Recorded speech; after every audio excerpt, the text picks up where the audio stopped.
আমার মাথায় ওরা পিস্তল ধরেছিল, গলায় ধরেছিল চাকু। তখন আমি কি করি বলুন তো? ওই সময় আমি বলতে বাধ্য হই আমি আল্লাহ। আমার গলায় চাকু ছিল, আমার গলায় তুলসীর মালা ছিঁড়ে দিয়েছিল।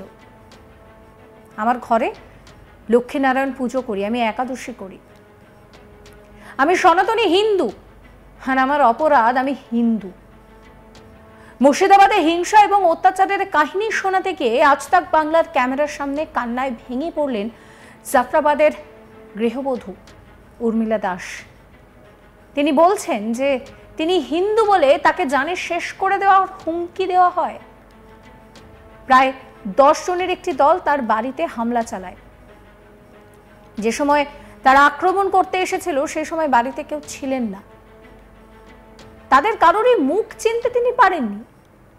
বাড়িতে এসে তারা দরজা খোলে, আওয়াজ করতে থাকে আর বলে যে দরজা নাকি খুলতেই হবে, নালে শেষ করে দেব। তারপর তার গলায় পিস্তল ধরে, খারাপ খারাপ ভাষায় তাকে আক্রমণ করা হয়।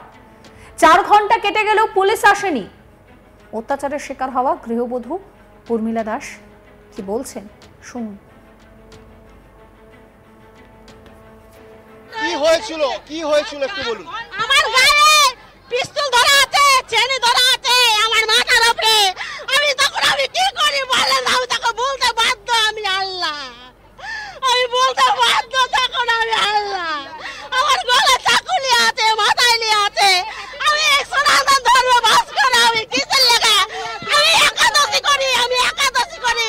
আমার ঘরে লক্ষ্মী নারায়ণ আছে, আমি লক্ষ্মী নারায়ণকে না দেখলে আমার ধরে আমার আমি বাঁচি না, আমার ঘুম হারাম হয়ে যায়, আমার ঘুম হারাম হয়ে যায়। আমি লক্ষ্মী নারায়ণকে যদি আমি পূজা না করি, আমি 20 বছর আজকে আমি পূজা।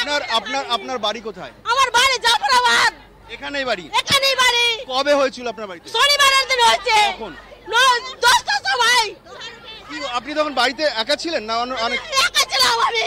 কি হলো তখন একটু বলুন। আমার বাড়িতে ঢাল পড়ছে, ওদিক থেকে রাস্তা ঢাল আসছে, সবাই আগুন লাগিয়ে চলে এলো। আমার বাড়ি চলে এলো। আমার বাড়িতে গ্রিল, শাটার, দোকানের শাটার, ওষুধের ফার্মেসি আছে আমার। আপনার ওষুধের ফার্মেসি আছে? আমার ওষুধের ফার্মেসি আছে। বাড়িতে কে কে আছে? বাড়িতে আমার স্বামী আছে, আমার ছেলে আছে, আমার সিস্টার, আমার আমি কি করে আমি বাঁচবো? আমি সনাতন ধর্মে বাস করে আমি এটা আমি কি হালে পড়ে আছি আমি। আপনি গলায় তুলসীর মালা পরেন, আপনি সনাতনী হিন্দু। সনাতন হিন্দু। তারপরেও আপনার বাড়িতে অ্যাটাক হলো কেন? কেন অ্যাটাক হলো? আমাকে করবে, আমাকে হিন্দু নয় আল্লাহ বল, হিন্দু নলে হিন্দু হয়ে আমাকে করা হচ্ছে। আপনি হিন্দু বলে অ্যাটাক করা হলো? হ্যাঁ, হিন্দু বলে অ্যাটাক করা হলো। এটাই আপনার দোষ? হ্যাঁ, এটাই আমার দোষ। হ্যাঁ, হিন্দু দোষ আমার। কিসের লাগা আমাকে এরকম মালা হয়ে পড়েছে? হ্যাঁ, কিসের লাগা আমার? এই সময় আপনার বাড়িতে অ্যাটাক হলো, আর বাড়িতে আর কেউ ছিল? আপনি ছাড়া? আমি ছিলাম, আমার স্বামী অসুস্থ, আমার স্বামী অসুস্থ আছে। আপনি একা ছিলেন? আমার ছেলে ছিল। তারপরে বাড়িতে কত লোকের ভিড় এসেছিল? 10 জন এসেছিল, বাইরে অনেক ছিল, আমি বাড়ি আমার 10 জন ঢুকেছিল। এসে তারপর কি হলো? চিনতে পারিনি। আমাকে খোল, দরজা খোল, দরজা খোল, দরজা খোল, দরজা খোল করছে, ভেঙে ফেলানো হয়েছে। তারপর আপনি যখন দরজা খুললেন কি হলো? বলছে কপিয়া দেব, কপিয়া দেব, টাকা কপিয়া দেব। সেই ভাষা বলছে, আমি কি করে বলবো? আমি সনাতন ধর্ম বাস করে আমি কি করে ভাষা দিয়ে আসবো? কিসের লেখা ভাষা নিয়ে আসবো? আপনাকে কি বলা হয়েছিল? আমাকে বলতে পারবো না, বলতে পারবো না ভাষা। আপনার নাম কি? আপনার নাম? আমার নাম উর্মিলা দাস। হ্যাঁ। তারপর আপনাকে কি শারীরিকভাবে নিগ্রহ করা হয়েছে?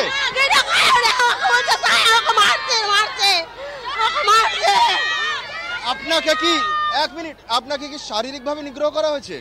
না, সারে করে না, আমাকে গাল দিচ্ছে আর আমাকে মাথায় পিস্তল ধরে আছে। আপনার কপালে পিস্তল ধরেছিল, গলায় ছুরি ধরে কি করতে বলা হয়েছিল? বলছে যে বাড়ি লুট করেছে, সব ভাঙচুর করছে, সবকে সোনা ছিল, ঘোড়া রয়েছিল, ও ফেলেছে। তারপর পুলিশকে ফোন করেছিলেন? পুলিশ আসেনি, 4 ঘন্টা আসেনি, 4 ঘন্টা আসেনি, 4 ঘন্টা পুলিশ আসেনি। 4 ঘন্টা পুলিশ আসেনি? মঙ্গলবারের এই ঘটনার পর জাফরাবাদে যান বিজেপির রাজ্য সভাপতি সুকান্ত মজুমদার। দুর্গতদের বাড়ি গিয়ে পরিস্থিতি খতিয়ে দেখেন তিনি। তিনি ক্যামেরার মুখোমুখি হয়ে জানান যে কেন্দ্রীয় স্বরাষ্ট্রমন্ত্রী অমিত শাহ আপনাদের জন্য বিএসএফ পাঠিয়েছেন, রোজ আপনাদের খোঁজ খবর নিতেন। এরপর যদি আপনাদের বাড়িতে হামলা হয় তাহলে আপনাদের গাড়ি পাঠিয়ে সোজা দিদির বাড়ি নিয়ে যাব। তিনি গ্রামের মহিলাদের বলেন যে আমরা থাকছি, আমরা আছি, বিএসএফ থাকবে। কি বলছেন সুকান্ত মজুমদার, শুনুন। আপনারা কেউ ভাববেন না যে এই কথা বলো না, চুপ করো, কেউ ভাববেন না একা আছেন। আপনারা শুনলে অবাক হয়ে যাবেন, প্রতিদিন সন্ধ্যাবেলায় দিল্লি থেকে অমিত শাহ ফোন করতো, খোঁজ নিত আপনাদের কি অবস্থা, আমাকে ফোন করতো।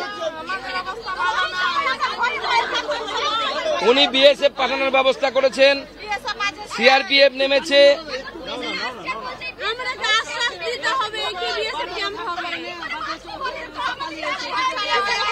শুনুন, আমি আপনাদেরকে সাক্ষী রেখে আমাদের মিডিয়ার বন্ধুদের সামনে বলে দিচ্ছি, যদি রাজ্য সরকার বিএসএফ কে থাকতে না দেয় আর তারপরে যদি কিছু হয় আপনাদের সাথে, এর জন্য যদি কেউ দায়ী থাকে তাহলে মমতা বন্দ্যোপাধ্যায় দায়ী থাকবে।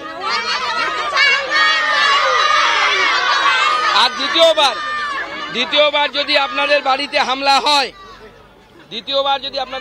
হামলা হয়, আপনাদেরকে আমি গাড়ি পাঠাবো, আপনারা গাড়িতে উঠবেন, সোজা দিদির বাড়িতে নিয়ে যাবো, ওনার বাড়িতে গিয়ে থাকার ব্যবস্থা করবো, যতক্ষণ না সুরক্ষা দেবে। আমরা আছি তো, আমরা বিএসএফ নামাবো।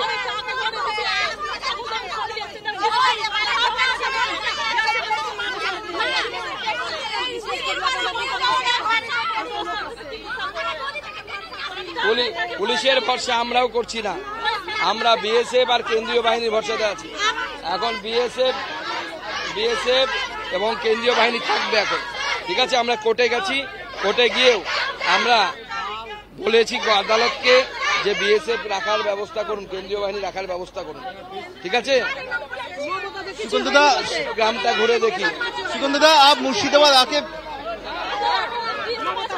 আমি আছি তো, চিন্তার কিচ্ছু নেই। সুকান্ত মজুমদার তিনি বলছেন ভয় পাওয়ার কিছু নেই, বিজেপি আছে, বিএসএফ থাকবে। কিন্তু যে মানুষটা সেদিন এই ঘটনার মুখোমুখি হয়েছিলেন তার কি পরিস্থিতি ভাবুন তো, কতটা আতঙ্কে আছেন তিনি বলছেন যে তার গলায় তুলসীর মালা রয়েছে, তা সত্ত্বেও তিনি প্রাণে বাঁচতে আল্লাহ আল্লাহ বলতে বাধ্য হয়েছেন। তার মাথায় পিস্তল ধরা হয়, গলায় চাকু ধরা হয়, অকথ্য ভাষায় তাকে অপমান করা হয়, দরজা খোলার জন্য দরজায় রীতিমতন মারা হয়। কি পরিস্থিতি, তাদের কি এটাই দোষ, তারা হিন্দু? আপনারা আপনাদের মতামত জানাবেন। সমস্ত খবরের আপডেটের জন্য চ্যানেলটিকে সাবস্ক্রাইব করবেন, নোটিফিকেশন পেতে বেল আইকনে ক্লিক করবেন, ফলো করতে ভুলবেন না আজ তাক বাংলার হোয়াটসঅ্যাপ চ্যানেলও।